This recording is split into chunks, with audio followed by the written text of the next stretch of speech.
자, 2025년 수특 문학 현대소설 1번. 이게 제목이 뭐더라?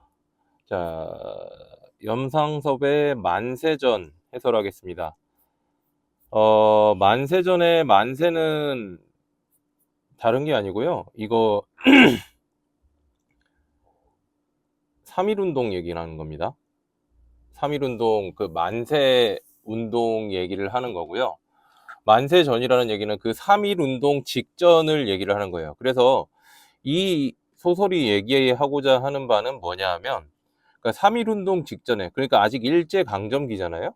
일제강점기 직전인데, 그러니까 3.1운동 직전에 일제강점기 때 우리 그 조선 사람들이 그 일제강점기라는 그 사회 상황이 어땠는지, 그리고 그 사회 분위기가 그 만세를 부르기 직전에 사람들의 감정이 어땠는지, 그거를 그리는 소설이라고 할 수 있겠어요. 자, 일단은 이거를 가지고 문제를 풀면 되는데, 저는 이 소설이 특별히 그렇게 어렵다고 생각하지는 않는데, 이따가 화요일 날 우리가 변형 문제를 풀 때 이것과 관련해 가지고 어떤 소설이 가지고 있는 특징이나 그런 거를 내신에서 물을 때 특별한 게 그렇게 나올 거라고 생각을 하고 있지는 않지만, 뭐 그래도 중간에 읽으면서 특별한 게 나올 것 같으면 제가 하나하나 좀 얘기를 해보도록 하겠습니다. 자, 다음 글을 읽고 물음에 답하시오. 일본 갔다 오시는 분들은 모두 그런 양복을 입으십시다 그려 하며 걸자, 이거 걸자는 그예요. 그 사람은 외투 위로 외다 보이는 학생복 기세에 달린 금글자를 바라보고 웃었다. 이 금글자는 내 거예요. 자, 일본 유학생이 더구나 합병 이후로는 신시대 신지식의 선구인 듯이 쳐다보이는 때라 이 촌천년도 부러운 눈으로 나를 자꾸 쳐다보며 이것저것 묻고 싶으나 무얼 물을지 몰라서 망설이는 모양 같다. 당신은 무엇을 하슈? 나는 대답 대신에 딴소리를 하였다. 네, 저는 그 머리 위에 쓰는 갓 얘기하는 겁니다. 갓 장사를 다니는 장돌뱅이입니다. 이건 이제 장사꾼이라는 소리죠.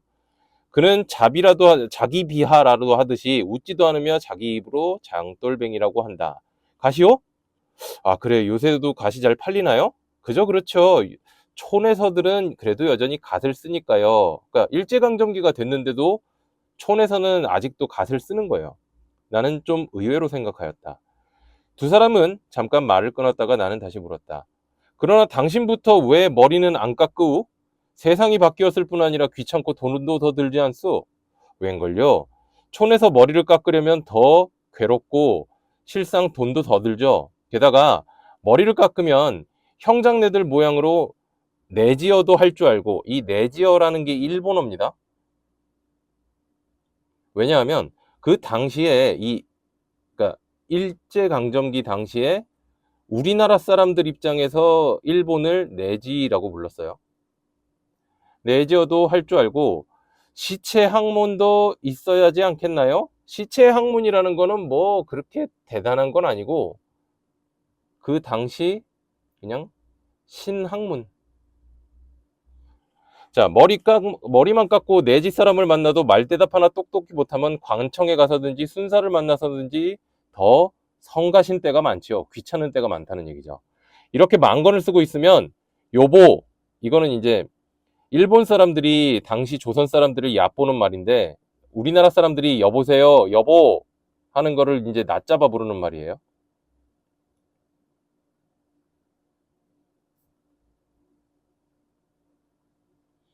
라고 해서 좀 잘못하는 게 있어도 웬만한 것은 용서를 해주니까 그것만 해도 깎을 필요가 없지 않아요 하며 껄껄 웃어버린다.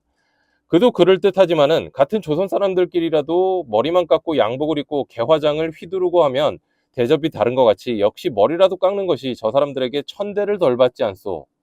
언제까지든지 함부로 훌 뿌리는 대로 꿉적꿉적하고 요보 소리는 들으려고? 나는 그 사람의 말이 일리가 있다고 동정을 하면서도 뭐라도 하나 좀 들어보려고 이렇게 물었다. 훌 뿌리거나 요보라고 하거나 천대는 받을 때뿐이지만 머리나 깎고 모자를 쓰고 개화장이나 짚고 다녀보슈.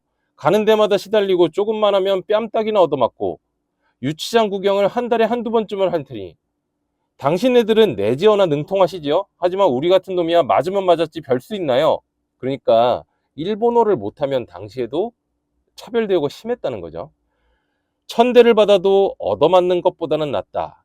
그도 그럴 것이다. 미친 채하고 떡 목판에 엎드러진다는 세음으로 이 세음이라는 거는 그냥 셈이죠, 셈. 엎드러진다는 셈으로 미친 채하고 어리광 비슷한 수작을 하거나 스라소니 행세를 하거나 하여 어떻든지 저편의 호감을 사고 저편을 웃기기만 하면 눈앞에 닥쳐오는 핍박은 면할 것이다. 속으로는 요놈 하면서라도 얼굴에만 웃는 빛을 띠면 당장의 급한 욕은 면할 것이다. 공포, 경계, 미봉, 가식, 굴복, 도회, 비굴 이러한 모든 것에 숨어 사는 것이 조선 사람의 가장 유리한 생활 방도요. 현명한 처세술이다. 그러니까 이거는 반어법이죠. 왜냐하면 이 사람은 지금 일본까지 유학 가가지고 배운 되게 지식인에 해당하는 사람인데 조선 사람들이 그렇게 당당하지 못한 것에 대해서 비판적이죠.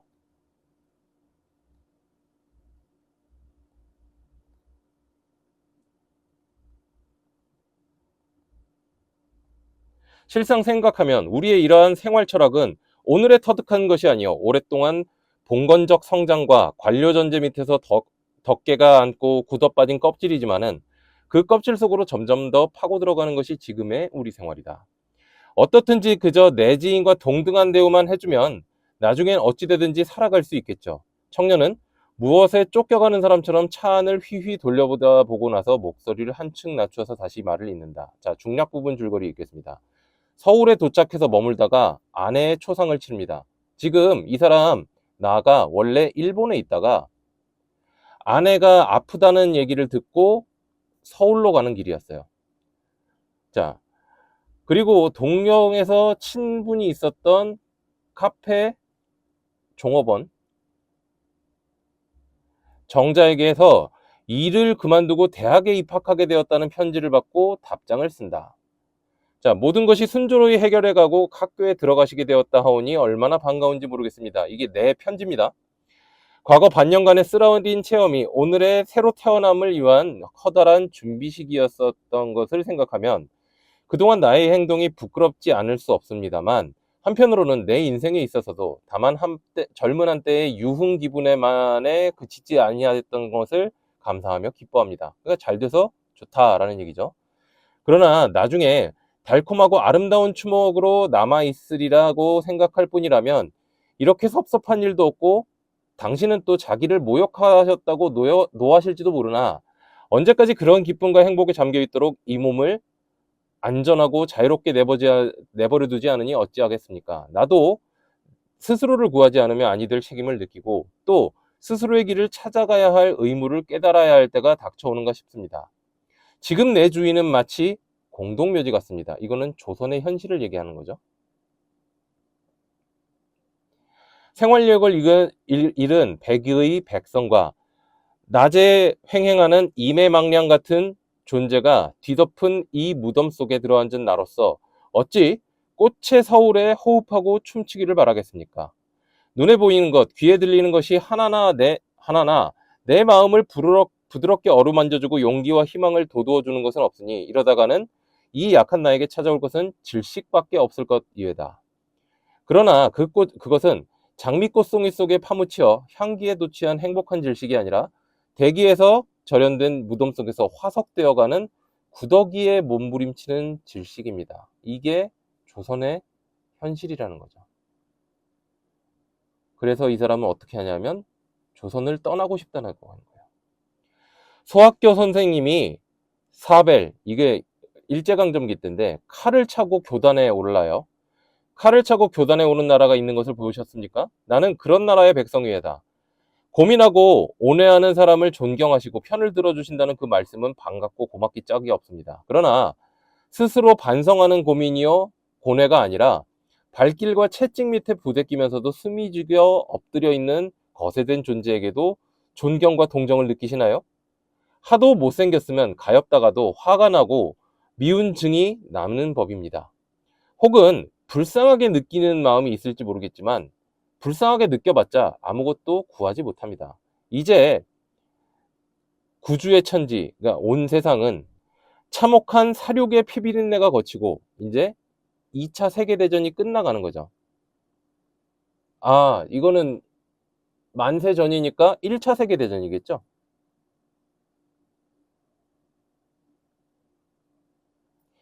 휴전 조약이 성립되었다 하지 않습니까?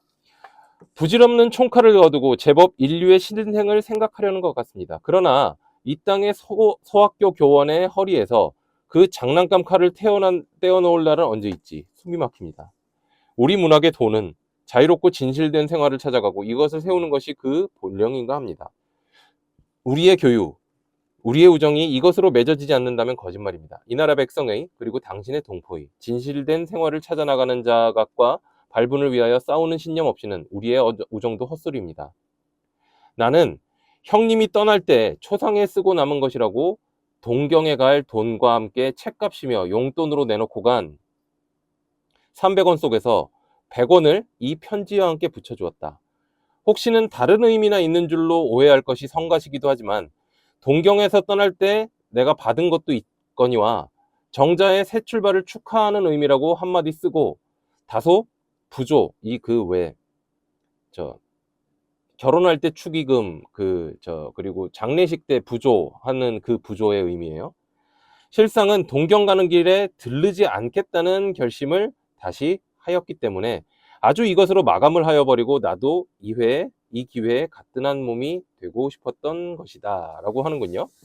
자, 그러면 문제 한번 풀어봅시다. 1번 A와 B의 서술의 방식으로 가장 적절한 것은 A가 뭡니까? A는 이 부분 그 갓장수 청년에 대한 내 마음속의 평가죠. 그리고 B는 그 편지 쓰고 나서 나 그 돈을 붙이면서 내가 마음속으로 생각한 거. 자, 1번 타인의 내면 상태를 추리하고 있고 추리는 좀 그럴 수도 있는데 추리는 좀 이상하긴 하지만 자, 그래도 그럴 수 있어요.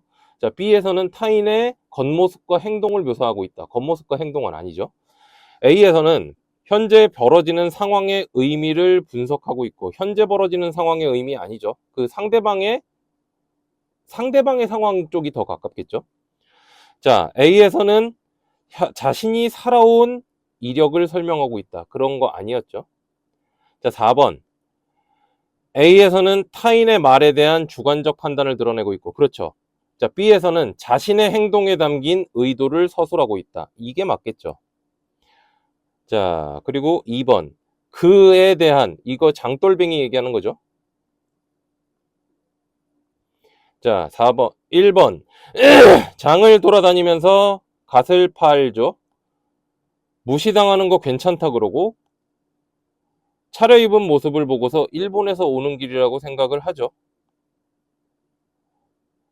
일본인들에게 핍박을 받는 상황에서 일본어도 쓸모가 없다고 여기다. 아니죠. 일본어를 잘하면 자기가 핍박을 안 받는다고 생각을 하죠. 그러니까 4번이 답이겠고. 자, 3번 기억 미음에 대한 설명으로 적절하지 않은 것은 기억, 과거와 현재의 대비를 통해 상대방이 역경을 극복하고 이룬 성취를 칭찬하고 있다. 기억이 뭐예요? 이 부분 칭찬 맞죠? 역경을 극복하고 이룬 성취, 과거와 현재의 대비? 과거와 현재의 대비가 있었나? 과거는 이랬는데 한편으로는 오늘의 신생을 위한 준비식이었다. 그렇네요. 맞겠네. 자, 니은 지규적 표현으로. 자, 지규적 표현은 뭐뭐처럼 이런 표현이죠. 지금 현재에 만족하려는 자신의 모습. 자, 니은 생활력을 잃은 백성과 대낮에 돌아다니는 임해망량. 이거 아마 귀신 같은 일 것 같은데. 임해망량이 도깨비, 그죠? 도깨비 정령. 존재가 뒤덮은 이 무덤 속에 들어앉은 나로서 어찌 꽃의 서울에서 춤추기를 바라겠습니까? 지금 일에서 지금 떠나고 싶다 그랬잖아요. 그러니까 지금 여기 같이 현재에 안주하려 한다. 안주하려는 게 아니라 지금 떠나고 싶은 거죠. 자, 디귿. 그러니까 2번이 답이고, 시각적 이미지의 묘사를 통해 절망감을 강조하고 있다. 디귿. 장미꽃송이에 파묻혀 향기에 도취한 행복한 질식이 아니라, 자, 장미꽃송이 무덤 속에서 화석이 되는 이런 것들이 시각적이죠. 눈에 보이는 거니까. 그거 맞겠죠? 자, 4번. 질문의 형식으로 자신이 처한 현실의 강제성을 부각하고 있다. 리얼 칼 찼다는 그 얘기인가? 그죠? 칼 찼다는 얘기. 미음. 상대방의 말을 인용하며 상대방이 자신에게 보인 호의에 감사하고 있다. 미음.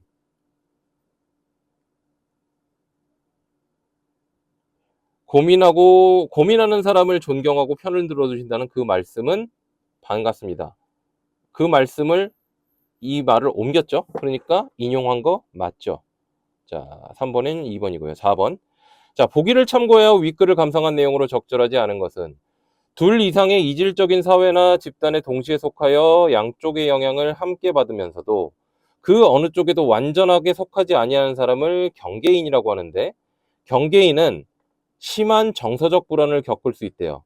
이 작품의 나는 경계인으로서의 자의식. 이 사람은 조선인인데 일본으로 유학 갔죠.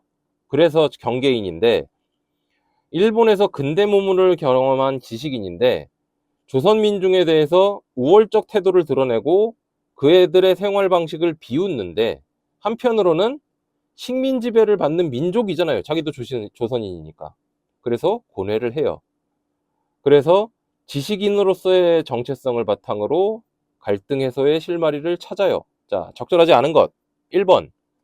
조선 사람이면서 내지어도 할 줄 알고 시체학문도 읽는 일본 유학생이라는 점에서 두 사회의 영향을 함께 받는 인물 이겼고, 자, 머리라도 깎으면 천대를 덜 받지 않느냐라고 하는 나의 말은 갓장수가 경계인으로서 겪는 정서적 불안에 대응할 수 있는 방법을 제안한 것이겠군. 갓장수는 경계인이 아니죠.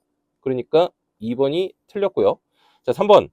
이러한 모든 것에 숨어 사는 것이 조선 사람에게 가장 유리한 생활 방도라는 서술에서 조선 민중의 생활 방식에 대한 나의 비웃음이 나타났죠. 나 스스로가 숨이 죽어 엎드려 있는 존재임을 토로하는 모습에서 자신이 식민지배를 받는 민족의 일원일 수밖에 없음을 자각하고 고뇌하는 경계인의 자의식. 그렇고, 자, 문학도로서 백성의 자유롭고 진실된 생활을 모색해야 함을 정자한테 말하는 대목에서 나아가 지식인으로서의 정체성을 바탕으로 내적 갈등 해소의 실마리를 찾고 있는 상황이겠죠.